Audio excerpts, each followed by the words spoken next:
It is time for the Maryland Review.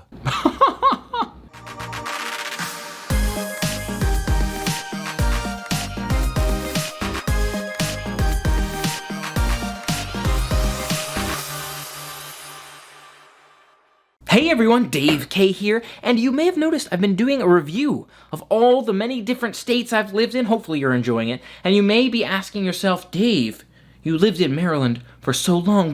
Where's the Maryland Review, Dave? We haven't gotten the Maryland Review. And so today I wanted to share with you that coveted Maryland Review. Lived there for so long. Lived there as I was growing up before I went off to college. I want to say it was like 18 years plus, maybe more than that I lived in Maryland, where I've lived the longest stretch of time. Let's get to it here today. Oh, here it is.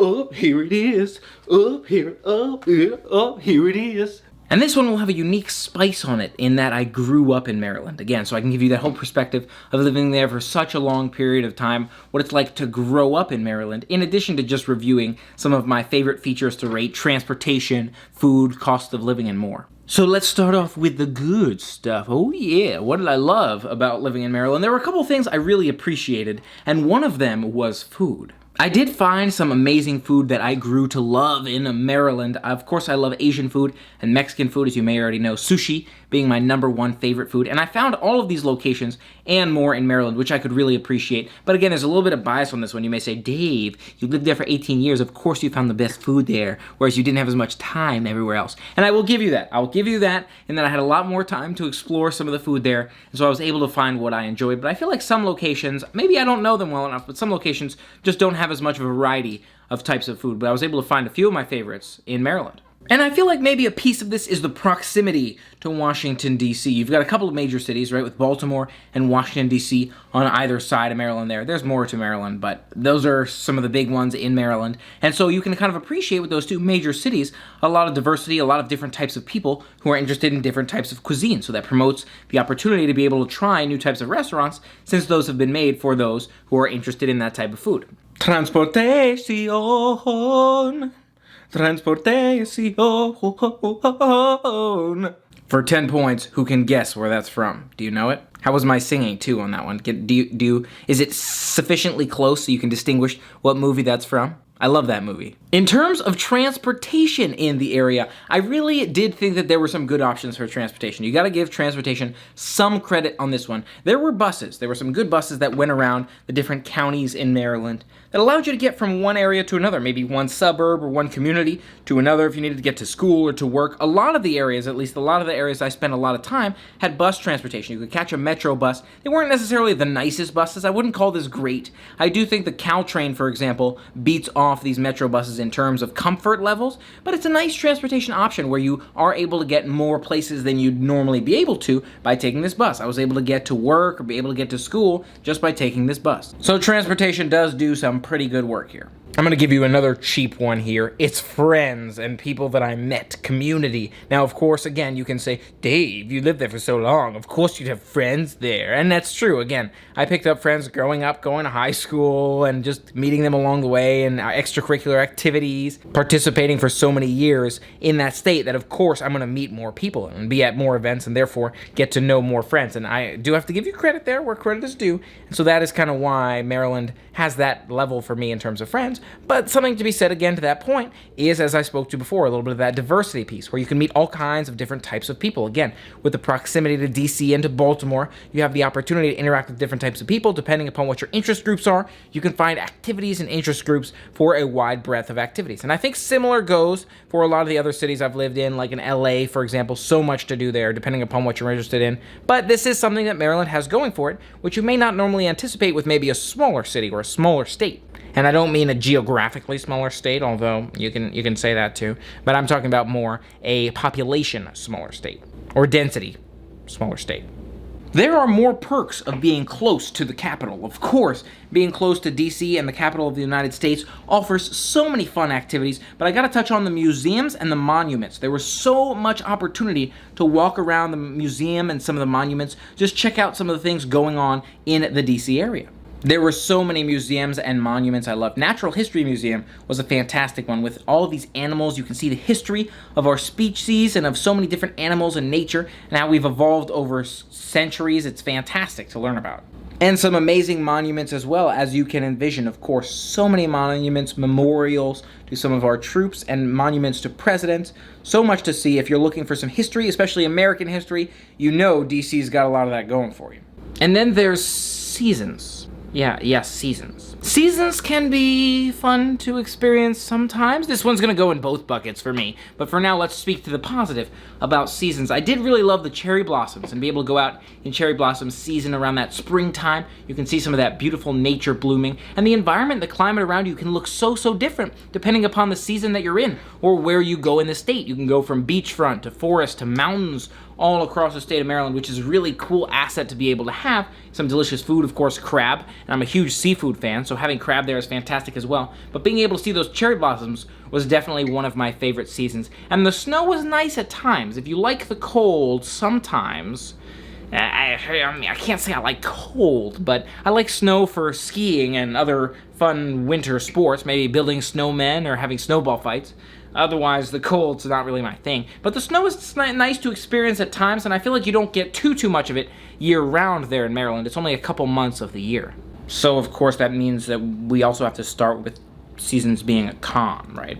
There are most definitely times when seasons are unpleasant. In my perspective, I didn't really love the winter time most of the time around. Again, I did enjoy some sledding or some skiing or being able to have snowball fights or build snow forts or... Really, there were a lot of fun snow activities. But overall, I don't like the cold. It's too cold for me. I like my warm weather. And if I'm going to go somewhere with snow and cold, I feel like I'd rather travel up to those locations to ski. I'm not a huge snow sport athlete anyway, so I'm thinking to myself, I don't really need that around me. I'm more comfortable in the heat and in the warmth, wearing my t-shirts and my shorts and just hanging out and relaxing, so don't love the colder climates. So that was one of the big disadvantages for me of seasons, but a lot of people had challenges with allergies as well. Many friends would run into sneezing and other symptoms of allergies because they may be allergic to pollen or other natural plants that we had in the Maryland area. It was pretty common around that springtime as well. I feel like people would get sick or, again, just have those allergy reactions. I never had any of those issues, really. In Maryland, I was very fortunate. But it was something that a lot of people ran into when maybe you've lived in some other states, you don't quite have that problem. So allergies can be one of the challenges in that area, and I would tie that into that same season category. State income tax is a disadvantage comparatively to the other places I'd lived. And again, you might say, Dave, what do you mean state income tax? First of all, maybe it's not that bad in Maryland. And secondly, I don't really think you paid that much of it since, you were growing up there and you didn't work full time there, huh? Also, all true. That being said, Maryland does have state income tax, and it's something that I research and look into as I'm thinking about places that I'd lived. A big factor for me a lot of the time as I think about places to live is cost of living, and things like state income tax rank very high on that list for me. I even said to myself at one point, well, if I were to work in Texas instead of California, I can go this many times to California and actually pay less than I do on state income tax. So again, consider those benefits. If you like living in a particular area or you like being in a particular area, but the state income tax is not worth it, maybe you just travel there and visit and then you live in that other area. Something to keep in mind for you. But that state income tax can be a challenge. Again, for me, having lived in multiple states at this point with no state income tax seems substantial. It's nowhere near as bad of a state income tax comparatively to California, where the state income tax can get extremely high, expensive on all kinds of items. Maryland's not bad, but it's still more than 0% state income tax, which I now enjoy in Florida and have enjoyed in Texas. Should I film a scene like this now? Would that be good? You get a real close-up shot while we're telling you exactly what's going on? Or maybe not. Another disadvantage of the Washington, D.C. area of Maryland and Virginia, those surrounding places, is the crowds, and especially in Washington, D.C., which is why I bring up D.C. first on this one, is D.C. can get quite crowded, especially during those touristy seasons. Maybe the springtime, people want to check out those cherry blossoms. You'll find it's very, very crowded. Getting around transportation gets that much harder. Being able to get out and check out some of your favorite museums or monuments can be that much harder because of those crowds. And I'm not necessarily a huge crowd person myself. I kind of like my space, my quiet time. So during those times especially, crowds can be quite a challenge in that Washington, D.C. area. It's definitely not as bad as other cities, other states at other times, but it can be slightly on the challenging side. And then there's just pure cost of living, which you must consider. For me personally, cost of living, again, seems a little bit more substantial comparatively to Florida and Texas as my kind of primary places that I'm reflecting on, where I've spent most of my working career. However, comparatively to California, you gotta keep in mind, California is the real pricey one here. So Maryland, again, doesn't seem that bad comparatively to Texas and Florida. A lot closer to Texas and Florida than it would be to California. So California just blows it out of the water with cost of living, whereas Florida and Texas are on that cheaper side, but Maryland's not terrible. You know, depending upon where you choose to live in Maryland too, there's a lot of flexibility there. How close do you want to live to DC? What neighborhoods are you going to live in?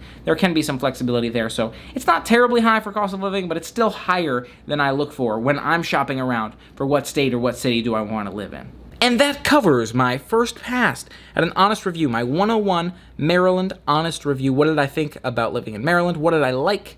Or what did I not like? Or how did I like living in Maryland? Overall, I did like it. You know, it wouldn't be my first choice. Again, Texas and Florida would probably be higher on the list for me. I like the warmer weather. You know, I like the quieter neighborhoods, lower cost of living, no state income tax, so many other factors. But I would rate it higher than some of the other places I've been as well. Again, if I had to give it a number, for me personally, on a scale of 0 to 10, I'd probably give it about a 6. You know, a little bit better than average, but there are a lot of places I feel like I'd probably prefer over the Maryland area.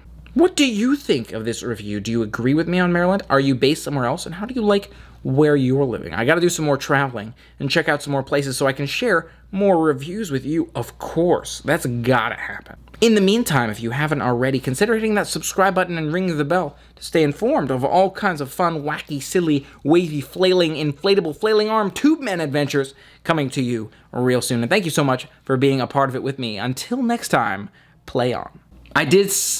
And that covers my initial review, honest Maryland review. What did I think of miving? I said miving. Did you get that?